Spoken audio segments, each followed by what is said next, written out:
માધાપર ચોકડીએ છું અને રિક્ષામાં મુસાફરી કરી રહી છું. હું જેમની રિક્ષામાં મુસાફરી કરી રહી છું that is Allah Rakha Khan.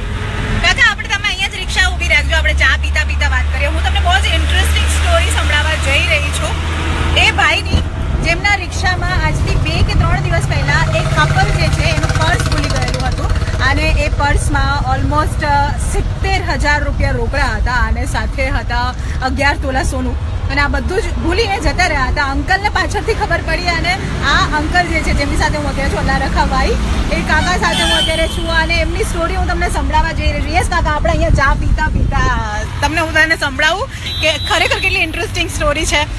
He is the one. આ અલ્લા રખાભાઈ છે. કાકા તમને બધા જોઈ રહ્યા છે, એમને હાઈ કહી દો.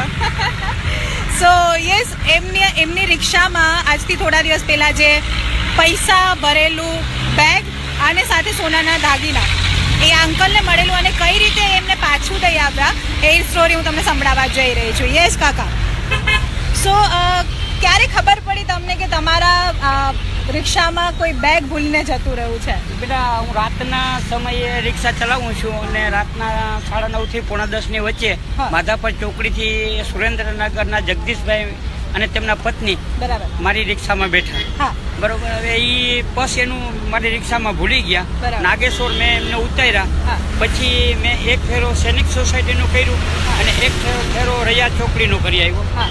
બાદમાં એક છોકરાએ મને કીધું કે કાકા પર્સ તમારી રિક્ષામાં પડ્યું છે, તમારું છે? મેં કીધું મારા પેસેન્જરનું છે. એટલે પર્સ મેં લઈ મારી જે સીટ નીચે, રિક્ષાના ડ્રાઈવર સીટ નીચે મૂકી અને પછી હું મારા ઘરે જતો રહ્યો. મેં ઘરે જઈને જોયું તો પર્સમાં સોનાના દાગીના, રોકડ રકમ, આટલું બધી માલ હતું. એટલે મેં એમાં જોયું તો એનું કોઈ એડ્રેસ હતો નહીં અને એડ્રેસ હતું તો ઇંગ્લિશમાં હતું. હું આટલો ભણેલ ન હોવાના કારણે મને કાંઈ ઉકલ્યું નહીં.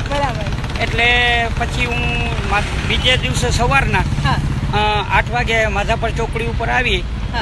બધી રિક્ષાવાળાને મારા નંબર આપેલા કે કોઈ પણ વ્યક્તિ પર્સ ઢૂંઢવા આવે, ગોતવા આવે. તમે સામેથી એને શોધવા ગયેલા હતા, તમે આ વ્યક્તિને અહીંયા ઉતારેલા છે તો ત્યાં કદાચ એ મળી જાય, તમને એ શોધતા હોય. પણ મને એ ખ્યાલ નહોતું કે આ વ્યક્તિનું જ હશે. એટલે મેં જ્યાં ફેરા કર્યા હતા ત્યાં 2 ચક્કર મેં મારેલા. બરોબર, પણ મને કોઈએ પૂછેલું નહીં. એટલે મેં રિક્ષાવાળાને નંબર આપેલા. એટલે એક રિક્ષાવાળા એ ભાઈને નંબર આપેલા, ઢૂંઢતા એને હશે તો એને પૂછેલું અને એને નંબર એને આપેલા. એટલે આ લોકોએ મને ફોન કરેલો કે કાકા તમારા રિક્ષામાં મારું પર્સ રહી ગયું છે, જો તમે રિક્ષાવાળો નંબર આપ્યા છે એને અમને નંબર આપ્યો છે. અને મને કે અમે માધાપર ચોકડીએ છે. મેં કીધું સોરી, તમે માધાપર ચોકડીએ ઉભા રહ્યો, હું ત્યાં આવું છું. એટલે હું માધાપર ચોકડી આવ્યો અને એ લોકોને મેં પૂછ્યું, મને ભેગા થયા. એટલે મને કે કાકા પર્સ અમારું છે. એટલે મેં એને પૂછ્યું તમારું પર્સ છે, એમાં તમારો શું માલ છે? ખાતરી કરવા માટે. એટલે એ કે મારા પર્સમાં સોનું છે અને રોકડ રકમ છે. તો મેં કીધું રકમ રોકડ છે, બરોબર. તો એ કે 500ની નોટમાં પણ છે ને 2000ની નોટમાં ને 100ની નોટમાં છે. મેં કીધું ઓકે, એ તમારું જ છે. એટલે હું મારા ઘરે લઈ ગયો. મારે ઘરે લઈ જઈ અને એ લોકોને મેં એનું પર્સ એને પરત કર્યું. એના પછી એ લોકો એમના ઘરે મને લઈ ગયા. પછી એ લોકો એમના ઘરે લઈ જઈ મારું સ્વાગત કર્યું, જો અભિનંદન પાઠવા. અને તમે અહીંયા રાજકોટમાં કેટલા ટાઈમથી રહો છો? ઘરનું ઘર છે, ભાડે રહ્યો છો? ઘરનું ઘર છે બેન, મારા ભાઈનું ઘર છે. અમે માંગરોળ, જુનાગઢ જિલ્લાના માંગરોળ તાલુકાના શેખપુર ગામના વતની છીએ. હમણાં 3 મહિનાથી અમે અહીંયા રહેવા આવ્યા છીએ. જો મારે પણ કુદરતની મહેરબાની છે, ખેતીવાડી છે, મારે થોડું ઘણું નારિયેળીનો બગીચો પણ છે. અમારે અલ્લાહની મહેરબાની છે, ખાવા પીવામાં કાંઈ ઘટતું નથી અને અમને કોઈનું મફતનું માલ જોતું નથી. અને અમારા ઇસ્લામ ધર્મ મુતાબિક જો કોઈનો માલ મળે તો એમાં અમારા 5 રૂપિયા સાથે ઉમેરી અને કોઈ પણ માલિક ન થાય તો ધર્માદામાં દેવા જરૂરી પડે, દેવા પડે તો એમાં મારે સામા ઉમરવા પડે. અગર આ મને મળી ગયા તો મારે એમાં કાંઈ દેવું ન પડ્યું ને એનું માલ એને પરત મેં કરી દીધું. સરસ. તો તમે જ્યારે ઘરે ગયા ત્યારે તમારા ફેમિલી મેમ્બર્સ, તમારા પત્ની હશે, તમારા બાળકો છે, એમણે શું કીધું? મારી પત્નીએ કીધું, મારી પત્ની આ માલ જોતા મારે પત્ની કે મને કે અત્યારે ને અત્યારે આ માલ દઈ આવો, આટલો બધી માલ છે. તો એ બાઈ જે ભૂલી ગઈ છે એના પતિ એને શું કહેતા હશે, એના ઘરમાં અત્યારે કોઈ જાતનો પ્રોબ્લેમ છે, રાડો થઈ ગયા હશે, કોઈ માથાકૂટ થઈ હશે. તો મેં મારી પત્નીને કીધું કે અત્યારે રાતના 11:30 વાગ્યા છે હા અને કોનું માલ છે હા. એ ક્યાંય ખાતરી કરવી ને કેમ દેવો. હા. હમણાં આ પર્સ છે અને કોકને કહેવા જઈએ હા. કે આ પર્સ તમારું છે ને કોક એમ કે આ મારું છે લઈ લઈએ હા. અને મૂળ માલિકને ન પહોંચે એટલે મેં કીધું સવારે ખરાઈ કરી અને જે તે માલિકનું હશે એને આપણે પરત કરશું. Very nice. તો ત્યારે જ્યારે તમે એમને પર્સ આ તમારું પરત આપ્યું ત્યારે એમના રિએક્શન કેવા હતા? ખુશ થયા હશે કે એમણે સામેથી કીધું હશે કે ભાઈ આ લ્યો તમારી ઈમાનદારી માટે, એવી કઈ ઘટના ઘટી? હા એવું પણ બન્યું એ કે હવે કાકા આમાંથી જો તમારો રૂપિયા જોતા હોય એટલા તમે લઈ શકો છો, હા તમને આમાંથી જે જોઈએ એ લઈ લ્યો.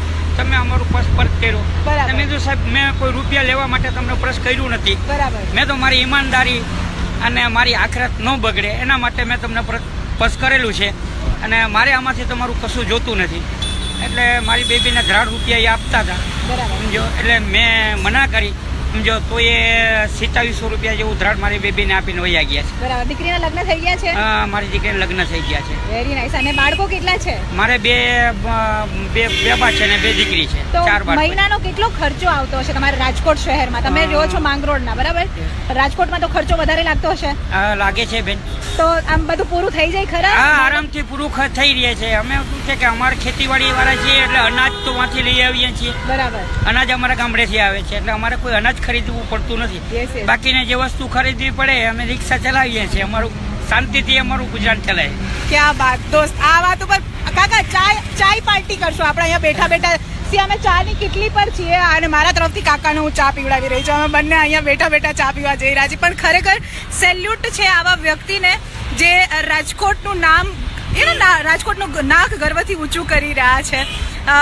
લાલચ બહોત બુરી બલા હે આવું આપણે સાંભળતા હોય. આપણને 50ની નોટ પણ રસ્તામાં મળી જાય ને તો આમ આજુબાજુ જોઈ હરવેકથી આપણે સરકાવી લેતા હોઈએ. ત્યારે એમની પાસે 70,000 રોકડા હતા, 11 તોલા સોનું હતું ને છતાંય એમના વાઈફને હું પણ ધન્યવાદ કહેવા ઈચ્છીશ કે ખરેખર એક પત્નીએ એક બીજી સ્ત્રીનું જે દુઃખ સમજી લીધું. એમણે કહ્યું કે અરે તમે અત્યારે નથી દઈ આવો ને ત્યારે એમના હસબન્ડ એમને ખીજાતા હશે, એની સાથે ગુસ્સો કરતા છે કે આવડી મોટી વસ્તુ તું ક્યાંક ભૂલી આવી.